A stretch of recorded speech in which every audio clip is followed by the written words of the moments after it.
Mesdames, Demoiselles et Messieurs, chers amis téléspectateurs, Balandi, Yanga Wabinogi, Laurent Lobé, la autre Madi, analyste spirituel. Ndenge tolobaka toujours na kati ya émission des analyses spirituelles, tout ça là yango na sentiment, tout ça là yango na plaisanterie,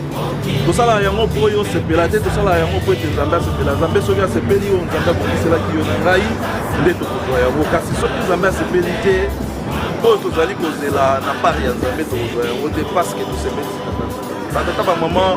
balandi ya ngai Wabinogi Laurent Lobela autrement dit analyste spirituel. Toloba yango l'air nyonso émission des analyses spirituelles, tout ça là yango na ba volet misato sur le plan spirituel, sur le plan géographique, sur le plan historique et landemaka na ba principe na biso ndenge tolobaka bolingo libeko pe misala eza na kati mais ezali basé na ba élément misato oyo tobengi yango maloba ya ba papa banzembo na biso pe mipeko oyo ekotambwisaka lingomba na biso. Voilà batata ba maman makambo wana nde ezali base ya ba recherche na biso, makambo wana nde ezali base ya inspiration ya maitata simoki mangu yanga epesaka biso poto réaliser émission des analyses spirituelles. Ndenge touti koloba pe ndenge tokolobaka lere nyonso kosala biso ezalaka tosepelisa nzambe nzambe soki asepeli nde akopermettre biso tozwa oyo ya kokisela biso kasi nzambe soki asepeli te vraiment batata bamama oyo tozali kozela na part ya nzambe tokozwa yango te. La fois passée tosalaki émission tolobelaki défilé ezali mabina te tolobi yango par rapport ya bamessage ya bapapa ndenge toluti koloba tosali barecherche tokutani na ba message ya ba papa o baza koyebisa biso ke mabina na kati na lingoma na biso ezali ya terre. Yango biso etaki ba analyste spirituel tolobaki tokosala ba recherche na ba élément o ezali kolakisa si réellement mabina ezali na kati na lingoma na biso ou bien mabina ezali. Tokutanaki na makambo ebele o tomonaki effectivement ba papa bakosaki te ndenge balobaki mabina ezali mabe bakonstataki yango ete mabina ekotaki déjà na kati na lingomba. Yango wana biso etaki ba analyste spirituel etaki ba chercheur c'est-à-dire tokutanaki na ba élément wana et toyo komona ki faut tosalela yango émission mpona kote ya bana ya tata sikobima batata bamama tosalaka émission na sentiment te tosalaka yango na plaisanterie te tosalaka yango mpo yo sepela te mposo na biso ezali tosepelisa nzambe yango tobimesaki ba élément oyo komonaki la fois passée mingi babengaki biso mpona koencourage biso mingi mpe babengaki biso mpona kopamela biso ete baélément wana to maye tozali kosala ezali malamu te entre guillemets ezali kofingisa nkombo ya lingomba ezali mpe kofingisa nkombo ya bato ebele me mposa na biso ezali tosepelisa nzambe na oyo tozali kosala eske nzambe azali kosepela nde biso baanalyse tolobi nzambe azali kosepela pamba te tozali komona bainspiration ezali toujours kocontinue koya ce qui veut dire nzambe azali content. Lelo tokolobela nini tozongeli kaka mwa sujet ya moke ndenge tolobaki défilé ezali mabina te batata bamama tozali obligé ya kochanger définitivement na kati na lingomba na biso. Il faut tosunga tata Simoki Mbangu na idéologie ayaki na yango. Il faut tosunga bamva na misatu na enseignement oyo bapesaki biso de façon que oyo tozwaki epai na bango to appliquer yango po ete to monana miroir na kati ya kokoka kasi soki bapapa bateyaki biso eke maye bapapa bateyaki biso tozali komettre yango na application te d'autre part ezali lokola tozali même konie enseignement oyo bapapa bapesaki biso yango biso tolobi cette fois-ci toye na système ya baanalyse spirituelle mpona koluka koidentifie mabe na malamu e bapapa bateyaki biso mingi makambo ya malamu et biso tozali kosadapte na makambo ya mabe po tosala contraire ya maye bapapa bateyaki biso yango tolobi batata bamama tozala branché connecté na baémission des analyses spirituelles po toprofite na koyeba nini oyo bapapa bazali koloba lere nyonso sur le plan spirituel et nini oyo bapapa bazali koloba impact na yango ezali nini tolobaki ete défilé ezali mabina te. Pourquoi tozali soulever sujet wana parce que tozali komona mabina eleki ebele bapapa batikelaki biso défilé oyo ezali kolakisa boye signification yango ezali ezali ko rappeler biso pasi ya tata Simoki Mbangu fimbo oyo tata Simoki Mbangu azalaki kozwa et de deux ezali lisusu korapele biso ete tozali koremettre en cause fimbo ya tata Simon Kimbangu epai ya satana. Donc ntango tosalaka boye elakisi ete tozali kobeta monguna satana fimbo pasi oyo tata Simon Kimbangu amonaki tozali kozongisela yango satana. Yango tosalaka boye oyo ezali kolakisa systeme ya fimbo. Toye kokonstate ete mingi tobetaka lisusu satana fimbo te. Mingi tobetaka lisusu satana fimbo te na ba défilé na biso ndenge to défilaka. Pourquoi? Parce que ndenge ba papa balakisaki biso tosalelaka yango lisusu te. Alors satana akoti na kati na biso akomi ko utiliser biso et moyen tobeta ye lisusu fimbo ezali te parce que yende akomi ko evrer na kati na biso yango omoni ba défilé na biso échanger ekomi ya mapeka, ba défilé na biso échanger ekomi ya mabina, ba défilé na biso échanger ekomi ya lolenge nyonso oyo biso tozali ko constater na kati na lingoma na biso. Yango biso tozali ba soda ya tata Simon Kimbangu, biso tozali ba makiesa ya idéologie ya tata Simon Kimbangu, tosalaka yango pona ko défendre ba valeur oyo tata Simon Kimbangu amonelaki pasi, tosalaka yango pona ko défendre ba valeur oyo banvala misatu pe bamonelaki pasi pona ko enseigner biso na kati na lingoma na biso. Batata ba maman tokolakisa bino quelques éléments ndenge touti koloba pona kolakisa différence entre défilé na mabina. Tokotiela bino ba défilé ya malamu botala yango bo s'adapter na yango. Mwana ya tata Simon Kimbangu esika ozali éviter ete satana a dirigé yo, éviter satana a manipulé yo. Sala effort soki satan akota déjà na nzoto na yo aboya yo obeta ye fimbo zwa décision en partie ya lelo zongela kobeta satana fimbo na kati ya ba défilé na yo po ete topesa lokumu na tata Simon Kimbangu, po ete tolongisa tata Simon Kimbangu na mosala oyo pe pasi oyo ye ayaki komona na se na ntango. Donc ndenge touti koloba tokolakisa bino deux sortes ya défilé, défilé ya malamu na défilé ya mabe. Yo na ngai esika ozali opona oyo olingi po s'adapter nango po yeba ete elonga ezali se bobele epai ya baye bakosala kazamia na solo. Donc na mokuse tokosenga na régie très rapidement à balancer les biso tout d'abord les deux sortes ya défilé o ezali ko signifier mabina na défilé. Chaque fois tozali koloba yango tango ozali ko défilé, tango ozali ko kende église, tango ozali ko yoka musique ezali ko beta yeba yango ete défilé ezali mabina te. Donc cette fois-ci ndenge tozali koloba il faut to changer.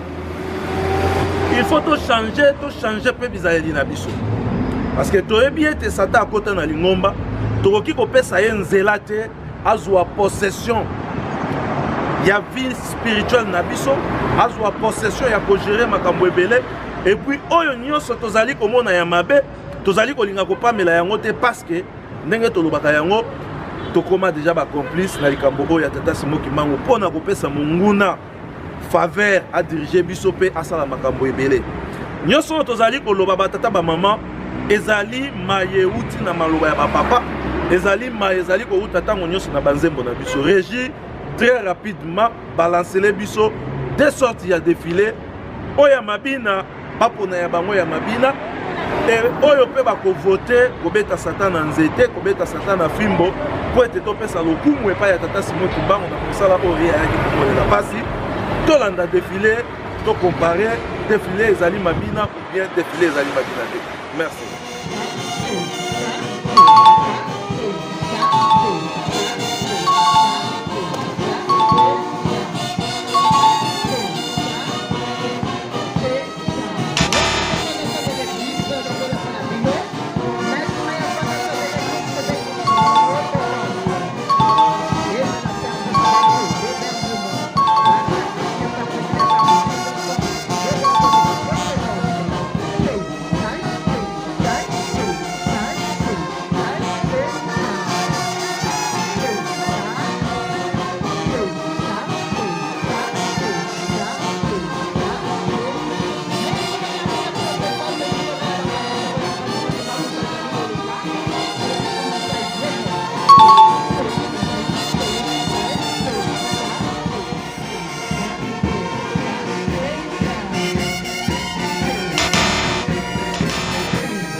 kolanda de sorte ya défilé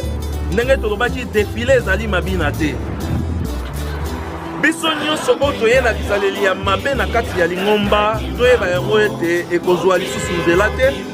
tata Simoki Mbangu apesi biso mayele ya kososola makambo ya mabe na ya malamu e tokotika te kolobela oyo nyonso tozali komona ya mabe na kati na lingomba po ete changement total esalema na kati na lingomba ndenge tata Simoki Mbangu kiangani azali koloba yango il faut du changement, il faut changement esalema. Nous sommes déterminés, changement il faut esalema. Mokili yebi biso bakimbangiste ete tozali référence. Mokili yebi biso bakimbangiste ete tozali na Nzambe. Mokili yebi biso bakimbangiste ete biso nde tokotambwisa mokili. Bizaleli ya mabina na kati na lingomba euti wapi? Bizaleli ya mabina touti na yango na libanda toye nango na kati ya losida na kati ya etonga ya tata Simoki Mbangu euti wapi? Yango tolobi cette fois-ci changement il faut ezala. Défilé ezali mabina te mwana ata moko te na mokili akosepela ete tata na ye ate ya ye pendant 100 ans et puis maye tata na ye ate ye azali kolinga kosalela yango te bapapa bateyi biso ebele na ntina ya défilé ezali mabina te biso bakimbangiste tobinaka te ti lelo papa Simoki Mbangu azali koteya biso biso bakimbangiste tobinaka te mabina ezali malamu te mpona biso apesi baexemple ya ndenge na ndenge me biso tozali kosalela yango te ndenge papa Simoki Mbangu azali koloba yango papa soki alobi to Nzambe soki alobi alobaka kaka mbala moko oyo etikali ya biso baye topanzaka sango biso basali na ye toyeba kozwa maloba oyo ye amemaki tosala suivi na yango de façon ke changement ekota na kati na lingomba papa asi alobi biso bakimbangiste tobinaka te biso tozali kosala mosala na biso ya kobeta sete na likambo ena ete mabina ezali mabe na kati na lingomba na biso batata bamama bolandi bino moko lolenge nini balakisaki biso ete tobanda kodefile epuis tolandi mpe basorte mosusu ya badefile oyo ezali kofingisa kombo ya lingomba oyo ezali koyokisa kombo ya tata Simoki Mbangu soni oyo ezali mpe koyokisa lingomba ya tata Simoki Mbangu soni batata bamama oyo azali na matoyi ayoka biso tokobanda kotambola na kamera na biso ezali kopona elongi te tata Simoki Mbangu mpe apesi biso courage na mayele ya koloba verité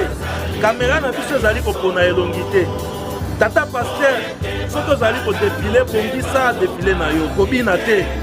potango biso tokoya oyo tokozwa nde yango tokolakisa na mokili mama paster bongisa ezaleli na yo defile na yo bongisa yango po ete ntango biso tokoya oyo tokozwa yango tokolakisa na mokili ndenge touti koloba kamera na biso ezali ya marche soki oyebi ete okobina bina na ndako na yo sala makambo na yo nyonso na ndako na yo silisa na ndako na yo soki oye na etonga ya tata Simoki Mbangu na kati ya lingomba tozala te yeba deja ete maye ozali kobina mpona kofingisa lingomba ekokomela biso soki ekomeli biso tokolakisa yango na mokili mpona kolakisa ete bayebaye mpona bayebaye na kati ya lingomba mpona kobebisa kombo ya tata Simoki Mbangu bayeba koti na kati na lingomba mpona kofingisa lingomba na nzela ya mabina na nzela ya bizaleli ya mabe na nzela ya makambo nyonso oyo tozali kokonstate ete ezali malamu te mpona lingomba na biso boyeba yango ete tokozala na soni te mpona kolakisa yango po ete mokili eyeba bino tosi tozwi aval oyo papa Simoki Mbangu apesi biso alobi laiswa ou bien kimona meso. Guy Laurent Lobela, analyste spirituel. Tokosenga na bino batata ba mama bolanda biso na bokebi nyonso. Bolanda biso na matoi ya bonzambe po ebotala mai tozali koloba na miso ya bonzambe. Pamba te ba émission tokosalelaka bino tobengaka yango mingi les analyses spirituelles. Ndenge tolobaka les analyses spirituelles tosalaka yango na sentiment te pe tosalaka yango na plaisanterie te. Tosalaka yango po ete Nzambe asepela Nzambe soki asepeli oyo Nzambe abongiselaki yo na ngai nde tokozwa yango. Kasi soki Nzambe asepeli te oyo Nzambe abongiselaki biso tokozwa yango te. yango tokosengaka bino bolandaka biso très attentivement po ete maye tokolobaka awa ezalaka maye nzambe ya koinspiraka biso mpe maye nzambe akopesaka biso po ete biso tokotransmettre yango epai na bino yango tokosengaka na bino baémission des analyses kolanda yango toujours na kati ya chaîne na biso ndenge tokolobaka Africa 21 TV mpe l'équipe mondiale en marche na Facebook esika nini tokopartageaka baémission oyo les analyses spirituelles bakritike na bino tozali na yango mposa bacommentaire na bino tozali na yango mposa mpe oriente biso na baide oyo ekopermettre biso tobema changement na kati na communauté na biso kimongiste changement wana ezala mpe na kati na mitema na bino na kati na mitema na biso na bavi na biso mpe na kati na misala oyo tozali kosala na kati na elanga ya tata Simon Kibwanga batata bamama maye bapapa batikaki biso bateyaki biso maye bapapa bateyaki biso maye bapapa bapesaki biso oyo tobengi yango mibeko molingo misala etikala kaka lobo te kasi ezala maye ekoki kotransforme bato ekotransforme vi na biso quotidien mpe kotransforme biso na kati na biso po ete changement ya libela ndenge tata Simon Kibwanga alobaki moyindo akokoma modele modele akokoma moyindo kasi na lokoso te kasi na misala oyo biso tozala yango tolobi tozala toujours connecté branché na kati na baémission oyo tosalaka bino les analyses spirituelles